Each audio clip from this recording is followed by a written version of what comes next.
cost of farming it's high. It costs a lot to farm anymore. Farming, a lot of people take it for granted. They go to the grocery store, they buy their groceries, but they don't know where everything comes from. Corn is still $3 a bushel this year, like it was 20 years ago and maybe 30 or 40 years ago.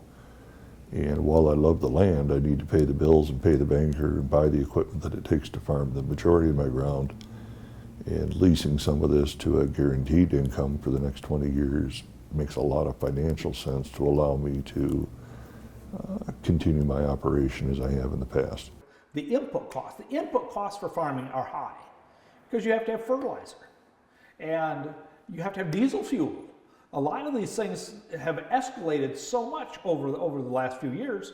You see farmers now that do either no tillage at all or very minimal tillage because it costs too much to go back and forth across that ground. It's a gamble being a farmer. I understand that. I'm born and raised in the community I'm in. I understand that equipment prices, that inputs, everything from fertilizer to fuel have gone through the roof. It doesn't matter what the yield is when crop prices plummet.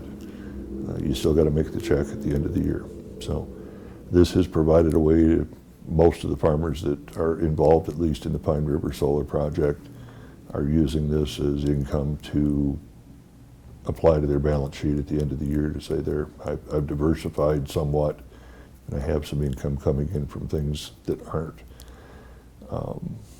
market driven, that have a guaranteed price for the next 20 years. So that's why those that signed up did, without a doubt.